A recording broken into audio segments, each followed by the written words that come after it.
and another effective one. Matthew breaks a tackle, breaks another, gets a block. There are no flags and the race is on. And Matthew goes 90. Burrow with the snap. Here comes the blitz. Burrow steps away from it, throws, catch made! Justin Jefferson has it at the 38, racing down the far line, sideline, 10-5, touchdown, Tigers! Another play fake by Burrow, and a deep strike, and an open receiver, Jamar Chase, another touchdown! Daniels pulls it, takes it himself, he's got the sideline! Jane Daniels off to the races! And a bang back inside, he takes it to the house! 85 yards for Daniel! Go ahead and say it, Ed. Go Tigers!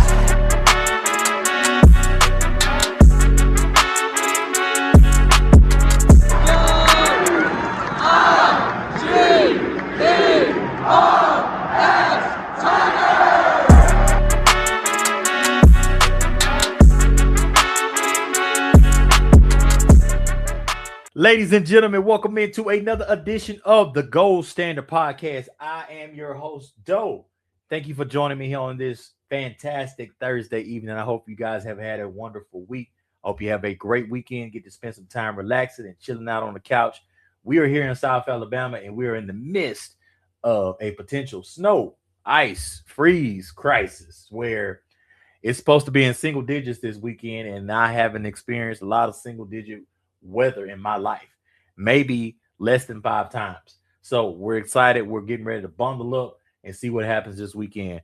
But look, you guys, if this is your first time listening, make sure you hit that like button. Make sure you hit that subscribe button. Make sure you smash the like button. Where are my manners? Make sure you smash that like button. Make sure you hit that subscribe button. Make sure you turn on your notifications so that you don't miss any upcoming episodes of the Gold Standard Podcast. We aim to be your number one place for news, updates, and unsolicited comments from your boy in regards to your LSU Tigers. Ladies and gentlemen, we're going to talk about LSU's newest 5-star commit who got updated during the rankings update to a 5-star for the Tigers, and he has a bright future ahead.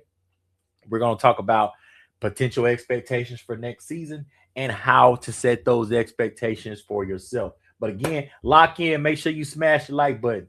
Hit the subscribe button. Make sure you go and recommend this podcast to anybody that loves the LSU Tigers, because at the Gold Standard, we love purple, but it is all gold, baby.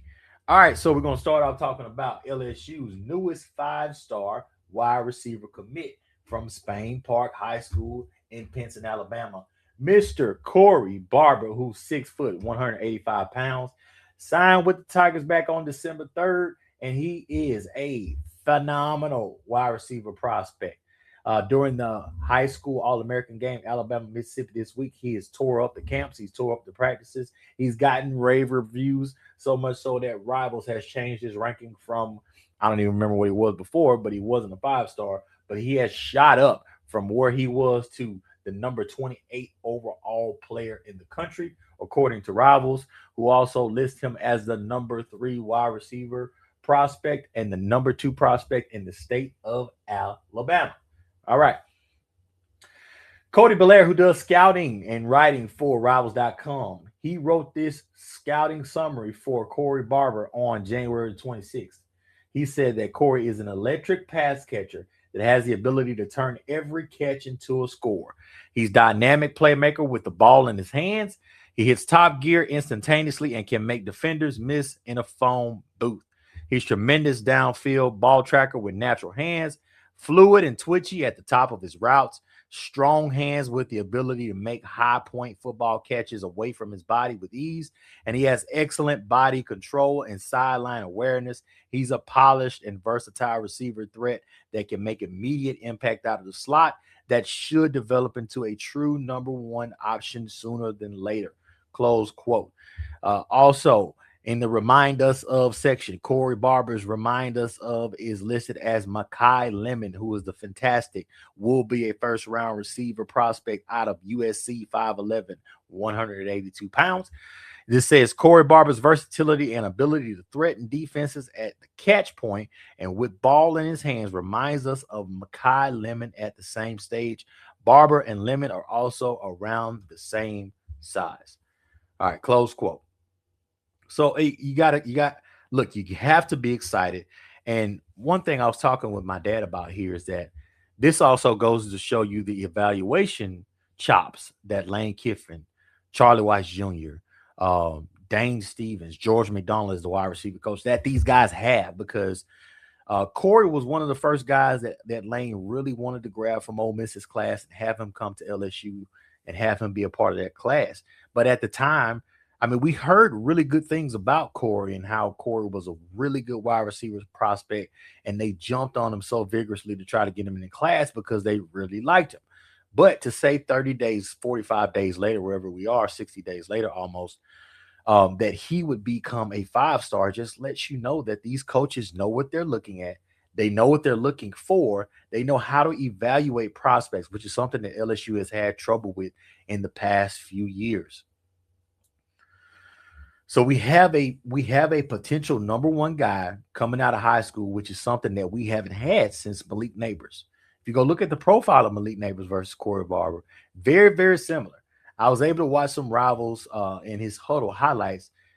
He's very explosive. A lot of stuff is downfield. You can see the speed, bunch of go routes. He took a slant to the house. You can see the explosiveness and what they see. And you can see everything that Cody's talking about that he saw in the practices, that he saw in the Alabama-Mississippi All-Star game. You can see that scouting report from the first 3 highlights in his huddle.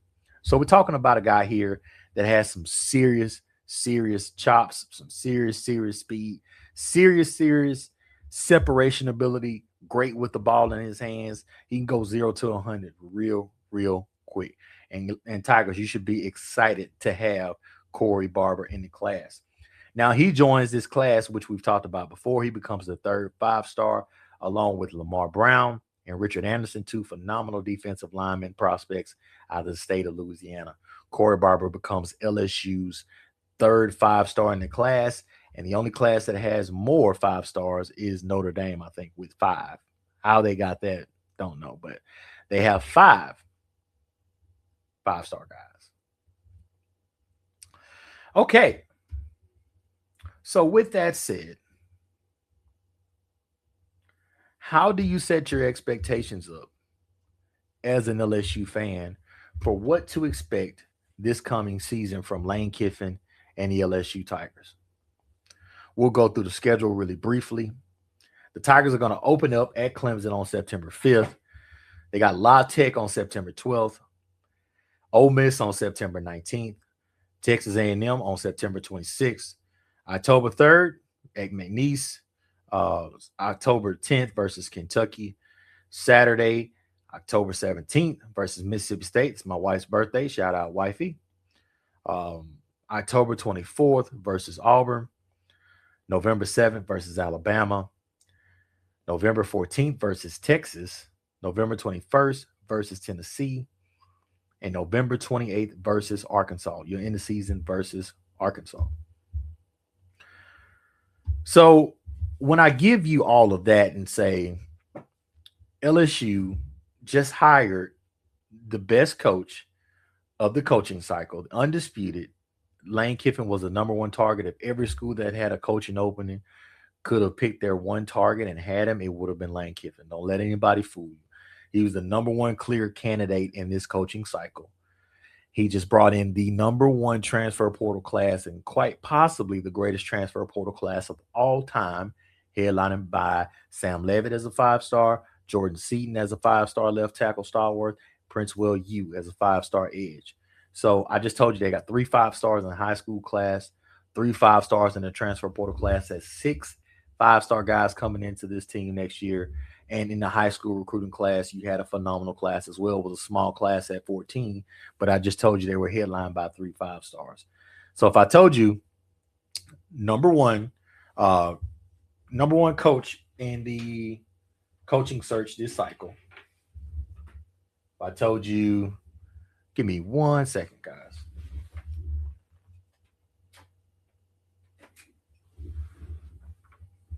Sorry, my computer was acting a little funky here. Are we good?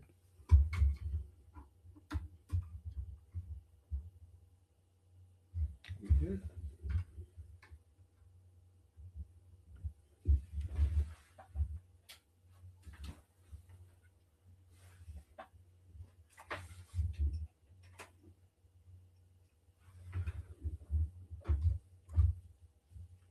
Are we good? Guys, I'm so sorry. My computer is tripping out here, and I don't want to.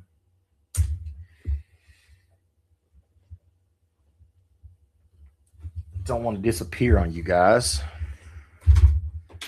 Let's make sure. Okay, there we go. All right, you heard the ding. All right, sorry about that, but my computer, for some weird reason, this I ain't gonna say the brand of computer, but look, you have stuff plugged in the charger and it won't be charging up, and you got to switch them around.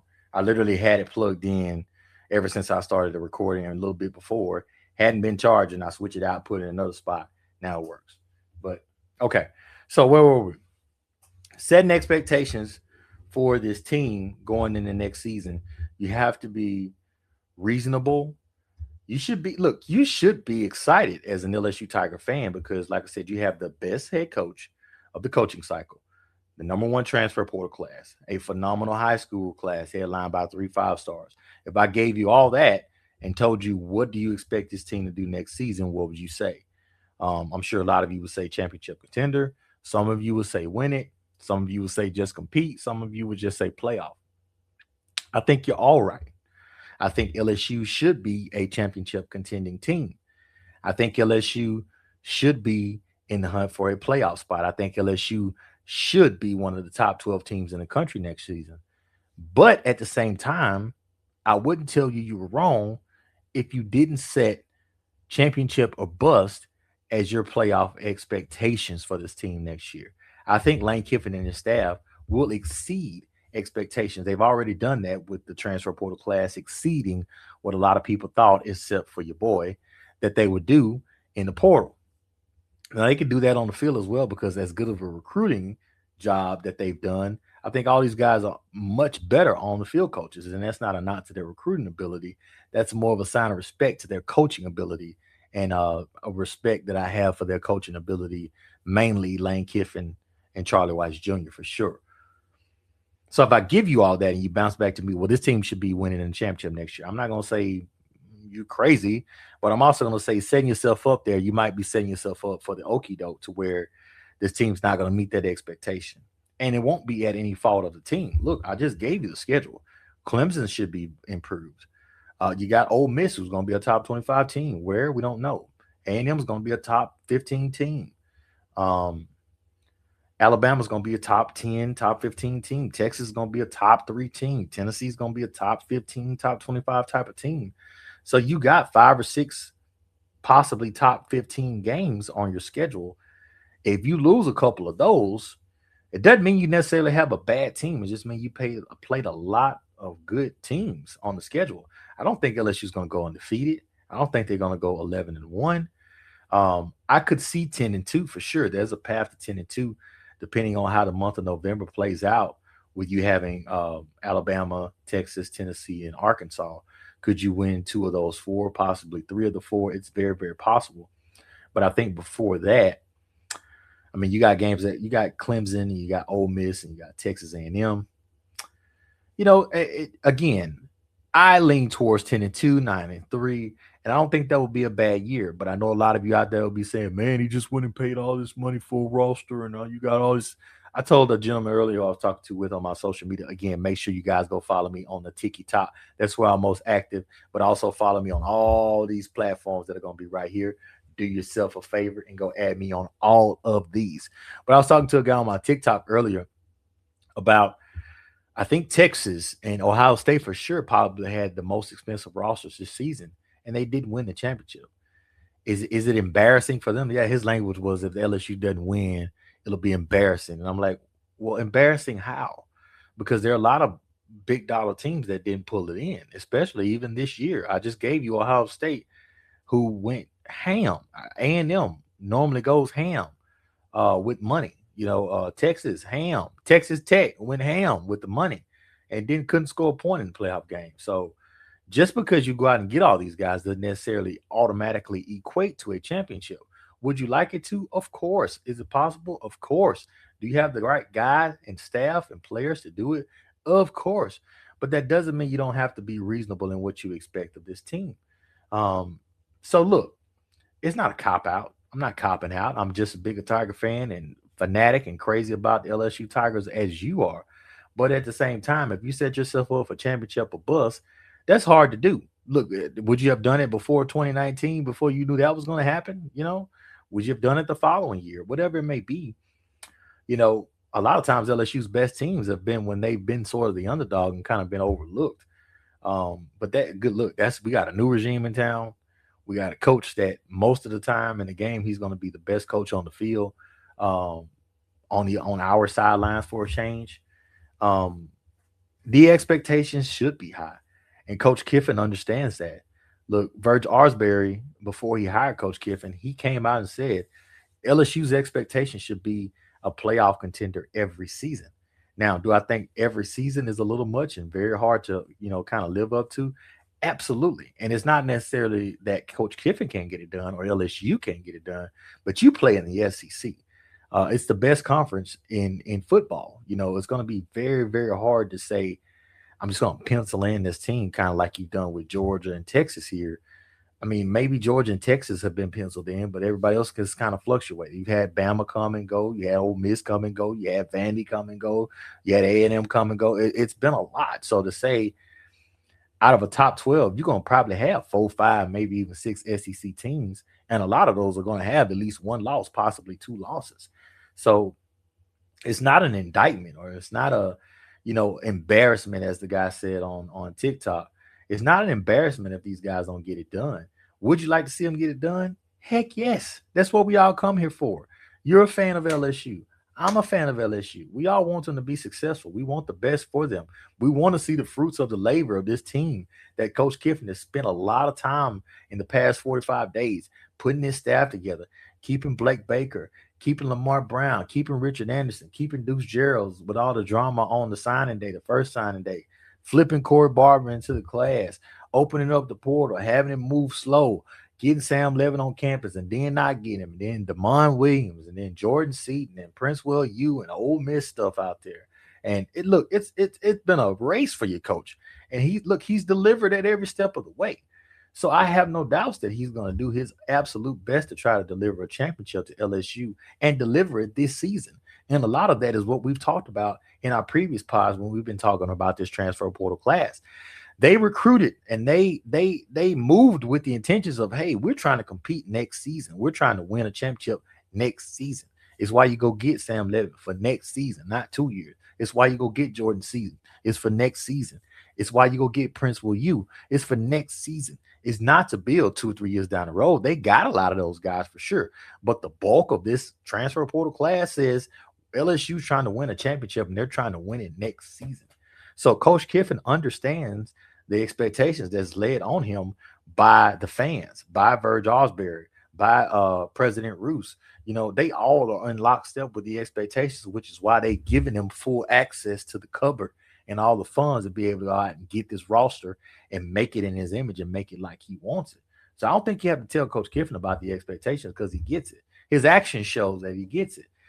He's been working, and every time I get on, social media or whatever it may be, or the internet, I'm seeing a different picture of him or one of his coaches at everywhere. They are doing a world tour to try to go get those 3 letters in front of everybody. They've been everywhere in the state of Louisiana. They've been out of the state. They got guys coming into campus this weekend, a lot of highly rated guys. They got a lot of guys they're looking to close on. They're moving up the ranks on a lot of guys that weren't recruited by the last staff but love this new staff.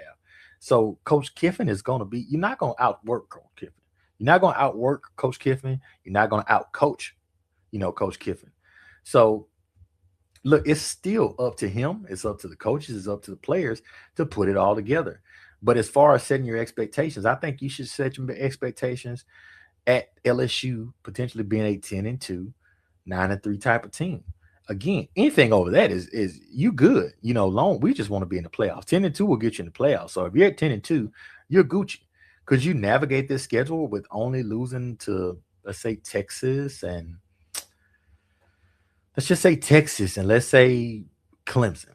I don't think Clemson will do. Let's say A&M. What if you lose to A&M and you lose to Texas and you win everything else? You're 10-2. What if you lose to what's your road? What if you lose to Tennessee because it's a road game? And I don't think you're gonna lose to Oxford. I'm not gonna pick you to lose to Oxford at all. But what if you go to Auburn and slip up? And then what if you lose at Tennessee, but you win the rest of them? What if you win? What if you just slip up at Fayetteville because Arkansas is gonna play against LSU like it's a Super Bowl? There's a lot of ways and avenues to see this thing go, 10-2. I'm not going to pick 11-1. I'm not going to be 8-4. I don't see that either. I don't see 4 losses on the schedule with the coaching staff and players you have in place. I do think 4 losses will be a disappointment, but 9-3, 10-2 should be that sweet spot. I lean towards 10-2, and I'm going to give Coach Kiffin the benefit of the doubt until he proves me wrong. But have no fear. The Portal King is here. Look, the portal has closed. The class is signed, sealed, delivered. It's yours. High school class is in. They may add a few guys here on the back end coming up in February, but there's not a lot of talk out there about potential guys to add in February. But we will know soon because that deadline is coming up to where these guys have to sign by this deadline if they didn't sign in the first signing period. So from here on out, it's just prepping. I've been seeing some workout videos and I've been hearing things about some of the freshmen that are already in, like Lamar Brown and Richard Anderson, which I had no doubt about those guys anyway.